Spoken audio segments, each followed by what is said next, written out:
Supreme court के फैसले के बाद इलेक्शन कमीशन ने कौमी और सूबाई असम्बलियों में मुअत्तल मखसूस नशिस्तों के अरकान की बहाली का नोटिफिकेशन जारी कर दिया है।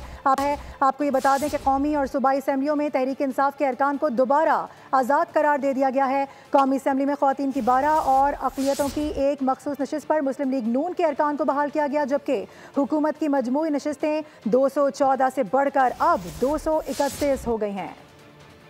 सुप्रीम कोर्ट के फैसले के बाद मखसूस नशिस्तों की तकसीम। इलेक्शन कमीशन ने कौमी और सूबाई असम्बलियों में मुअत्तल मखसूस नशिस्तों के अरकान की बहाली का नोटिफिकेशन जारी कर दिया। मुअत्तल अरकान की रुकनियत बहाल कर दी गई। कौमी और सूबाई असम्बलियों में तहरीक इंसाफ के करार दिए गए अरकान को दोबारा आज़ाद करार दे दिया गया।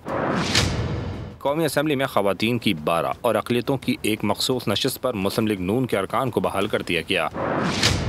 कौमी असम्बली में ख़वातीन की 3, अक़लियतों की एक मखसूस नशिस्त पर पीपल्स पार्टी के अरकान को बहाल किया गया। कौमी असम्बली में JUI की एक खातून और एक अक़लियती नशिस्त पर बहाली का नोटिफिकेशन भी जारी हो गया। इस नोटिफिकेशन के बाद PMLN की नशिस्तें 110 से बढ़कर 123 हो गईं।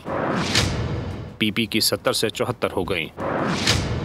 हुकूमत की मजमूई नशिस्तें 214 से बढ़कर 231 हो गई हैं, जबकि कौमी असम्बली में मुस्लिम लीग नून, पीपल्स पार्टी और JUI की एक मखसूस नशिस्त की बहाली का नोटिफिकेशन अभी जारी नहीं हुआ। सब्सक्राइब करें और बेल दबाएं ताकि कोई खबर रह न जाए।